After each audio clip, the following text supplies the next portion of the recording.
Bonjour et bienvenue sur Médian TV. Il est censé déboucher sur, je cite, une transition apaisée vers un retour à l'ordre constitutionnel. Le troisième essai du dialogue politique lancé en début de semaine doit se matérialiser aujourd'hui, vendredi 1er juillet, par les contributions des participants pour une feuille de route fixant les contours de l'évolution de la vie politique en Guinée. Mais à l'instar des précédentes tentatives, l'ancienne formation au pouvoir, le RPG d'Alpha Condé, a refusé d'y prendre part, exigeant d'abord la libération de ses membres emprisonnés. Pour sa part, la CEDEAO observe les discussions avec son médiateur, des discussions dont on attend les conclusions. Et pour en parler, nous sommes en direct depuis Kinshasa avec l'analyste politique Arim Zouzi. Arim Zouzi, merci d'être avec nous ce matin.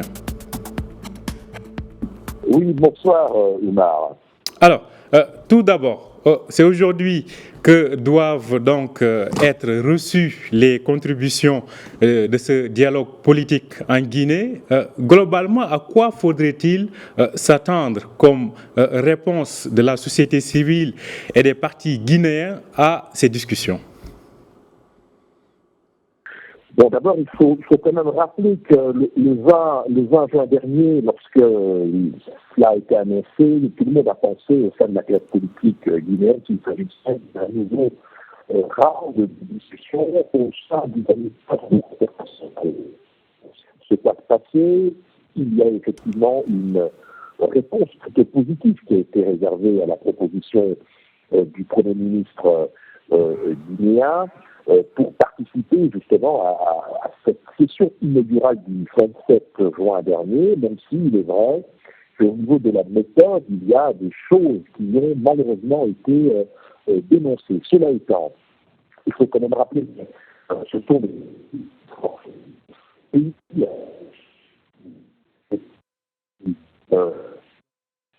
notamment le fameux G58, mais vous avez aussi les mouvements citoyens, le Front national pour le défendre, qui malheureusement a décidé de ne plus poursuivre les discussions parce qu'il y a un certain nombre de préalables qui ont mis sur la table, qui est aussi le cas justement de l'Alliance nationale pour l'alternative de la démocratie qui réunit grosso modo l'Union des forces démocratiques de Guinée de Céline Diallo et certains de ses alliés, parce qu'ils estiment qu'il faut un cadre beaucoup plus structuré avec des représentants des partis politiques suffisamment crédibles et puis le tout bien évidemment sous la supervision de la CEDEAO.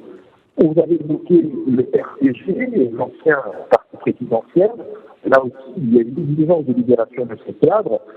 Sans ces grands partis représentatifs, cela sera compliqué d'arriver à des conclusions qui soient suffisamment opposées à tous. Alors, Arim Zouzi, la liaison téléphonique n'est pas des meilleures. J'espère qu'elle va se rétablir. Alors, comme vous le disiez, donc cela dit, pensez-vous réellement aujourd'hui qu'il s'agit du moment que la transition est fixée pour 3 ans, la transition, disons, militaire est fixée pour 3 ans, et que le chemin semble clair, en tout cas pour la junte au pouvoir, qu'il faut rester 3 ans à gérer les affaires du pays. Finalement, à quoi sert ce dialogue-là?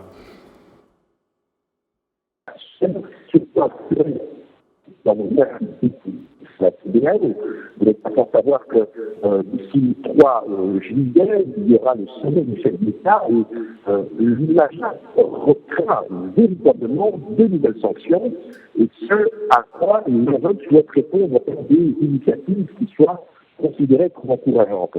Mais vous pensez bien que dans ces conditions, la junte a tout intérêt à lier un front interne suffisamment fort pour éventuellement résister, j'allais dire, à ces fameuses sanctions qui sont décidées. Et si, comme on les voit déjà sur le terrain, un grand parti politique, franchement, on a notamment le rassemblement du peuple de Guinée avec l'UFDG de Céline Diallo, cela peut être un problème pour la junte qui a beaucoup plus intérêt à ce que la mobilisation interne soit forte contre les sanctions de la CEDEAO. Justement, la CEDEAO se réunit à partir donc de ce dimanche, c'est son sommet qui se tient donc ce week-end. La Guinée devrait être au menu de ces discussions. L'envoyé spécial de la CEDEAO, le médiateur de la CEDEAO participe donc, Mohamed Ibn Chambaz participe à ces discussions. Comment, selon vous, la CEDEAO devrait enfin se situer sur le cas de la Guinée? Alors, vous savez, le ministre des Affaires étrangères, Moïsada Kouyaté, ministre guinéen, a effectué une tournée dans la sous-région, il est passé par Abidjan,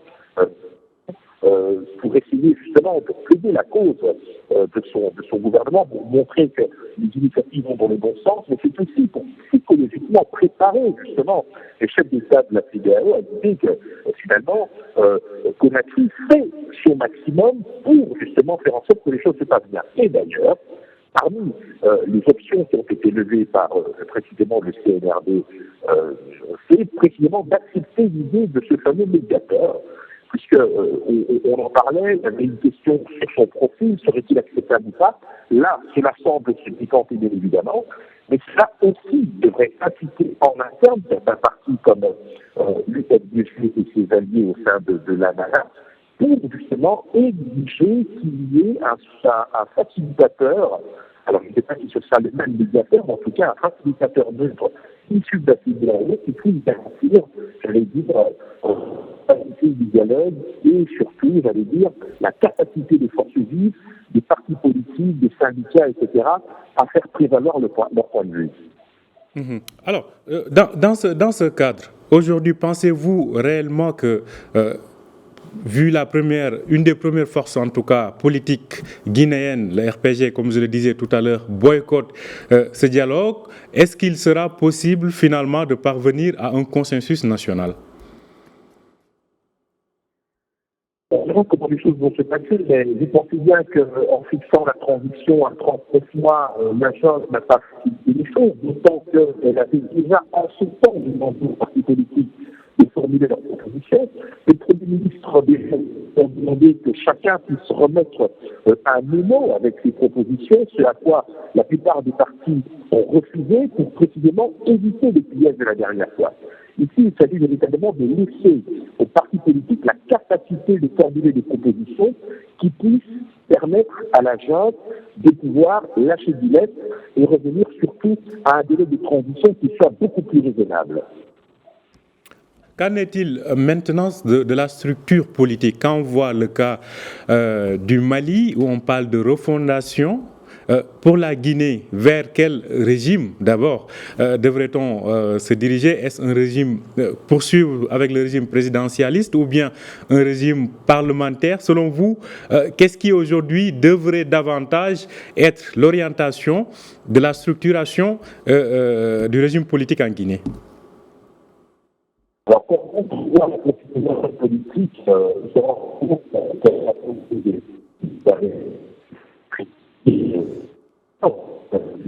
Alors, il me semble que la ligne n'est pas du tout bonne avec Arine Zouzi. On a du mal à vous entendre. Arine Zouzi, vous nous entendez? Alors, on a décidément des problèmes de liaison avec notre invité qui nous parle depuis Kinshasa. J'espère que la ligne va s'améliorer. Arine Zouzi? Là maintenant, est-ce que vous entendez? Moi, je vous entends parfaitement. Alors, vous nous entendez parfaitement, mais nous, on a du mal à très bien vous entendre. Alors, je parlais de ce régime vers lequel devrait se diriger la Guinée. Selon vous, quelles devraient en être les spécificités désormais? Donc, je disais que sous Alpha Condé, vous avez un régime présidentiel fort, avec notamment des velléités de modification de la Constitution. On a vu des dégâts que cela a causé. Et puis, vous avez vu, effectivement, dans la sous-région, des pays qui ont été confrontés à des situations de coup d'État militaire. Aujourd'hui, on sait très bien que pour rétablir la confiance, il faut impliquer les forces politiques, les forces vives, etc. Donc, le seul régime qui soit, j'allais dire, en capacité de rétablir la confiance tant au niveau interne qu'à l'international, ça reste bien sûr un régime parlementaire. avec un Premier ministre investi par le Parlement, des prérogatives très claires et un président qui ne soit pas trop interventionniste et qui donne, ou en tout cas favorise, une forme d'oxygène à la démocratie. La junte malienne est accusée de ne pas réellement vouloir céder le pouvoir au terme de sa transition. Pensez-vous qu'en Guinée, il y a aussi cette sincérité dans la démarche pour un retour à l'ordre constitutionnel, comme le veut donc l'objectif de ce dialogue national? Alors, justement, l'un des objectifs de ce dialogue national pour la plupart des partis politiques, c'est d'exprimer et d'obtenir des garanties par rapport justement à la durée de la transition et surtout dans l'organisation du scrutin. Mais aujourd'hui, ni vous ni moi ne pouvons garantir ni assurer qu'à l'issue de la période de transition, les militaires céderont le pouvoir aux civils. Là, nous sommes obligés, j'allais dire, d'une certaine manière, leur accorder le bénéfice du doute et d'attendre des jugés sur pièce. Mais la demande formulée pour avoir un médiateur issu de la CEDEAO montre bien qu'il faudra bien qu'il y ait une tierce partie pour justement veiller à ce que les engagements pris par la junte soient respectés. Des engagements donc qu'il faudrait surveiller. Je rappelle que, comme le disait Aline Zouzi à l'instant, la junte en Guinée prévoit une transition de 3 ans, de 37 mois donc, et puis pour un retour après à l'ordre constitutionnel, ou un retour en tout cas des civils au pouvoir. Alors, on reparle de la CEDEAO. Selon vous, est-ce la contribution de la CEDEAO à ce dialogue permet aujourd'hui de se diriger vers une entente concertée, des résultats concertés non seulement entre les forces vives de la Guinée et le pouvoir, mais aussi avec les institutions sous-régionales, que sont la CEDEAO entre autres? Alors, disons que si la junte accepte, comme cela semble être le cas pour apaiser les tensions avec la CEDEAO, l'idée d'un médiateur, là, ce sera déjà une manière de rétablir la confiance.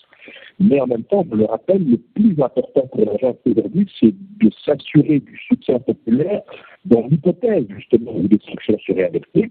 L'autre grand danger pour la junte, c'est qu'il y ait en termes de recomposition politique des alliances.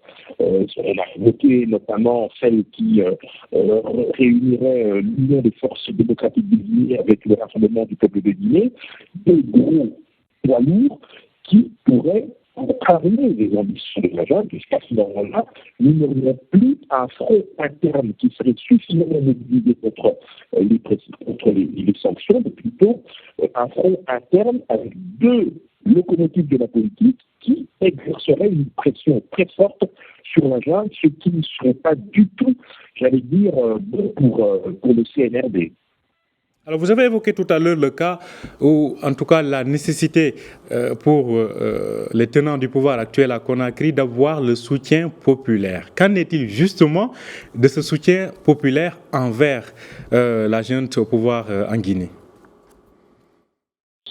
Alors, là, pour l'instant, comme les premières sanctions n'ont pas été suffisamment fortes, puisque la CEDEAO a accordé d'une certaine manière le bénéfice du doute à la junte en lui laissant le temps de s'organiser en formulant des propositions intéressantes, mais les 39 mois de transition qui ont été proposés n'ont pas du tout été du goût de la CEDEAO, d'où précisément cette menace de sanctions. Et aujourd'hui, la junte est bien obligée de donner à l'opinion publique des gages de sa bonne volonté pour précisément s'assurer qu'en cas de sanctions de la CEDEAO, l'opinion publique sera derrière. Et en initiant précisément le dialogue national, le calcul qui est fait par la junte, c'est d'une part de pouvoir confirmer sa bonne volonté d'échanger, de discuter avec toutes les forces vives et de prendre en considération toutes les préoccupations. Mais en réalité, je pense, c'est qu'un point de vue, qu'avec ce dialogue national, la junte essaie simplement de gagner du temps et d'essayer de donner des gages de sa bonne volonté, même si je pense que d'ici, les choses peuvent encore évoluer. Alors, une dernière question, Aline Zouzi. Depuis donc son arrivée au pouvoir il y a bientôt 1 an, en termes de bilan, de la junte actuelle au pouvoir en Guinée-Conakry, si on avait à faire un bilan sur le plan, pas seulement politique qu'on vient de faire, mais aussi sur le plan économique et social, est-ce qu'aujourd'hui, on peut dire que les choses sur de bons rails en Guinée? C'est que la junte est arrivée au pouvoir en ouvrant simultanément plusieurs fronts. Un front sécuritaire, un front politique, un front économique qui risque de s'aggraver sur le plan social dans l'hypothèse de nouvelles sanctions. Donc la junte est obligée d'avancer simultanément sur des chantiers totalement différents qui nécessitent évidemment, j'allais dire, des moyens différents, des moyens d'intervention différents. Donc depuis des années, le bilan n'est pas du tout bon.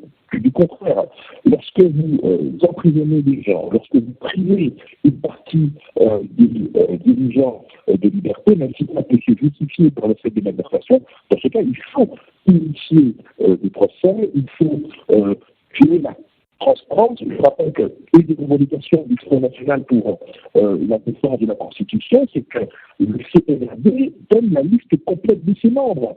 Là, nous sommes vraiment dans un exercice de transparence qui est opposable à tous. Et je dirais que tant qu'il n'y aura pas cet exercice de transparence, je pense que la méfiance continuera au sein justement de l'opinion publique, mais au sein de la classe politique guinéenne.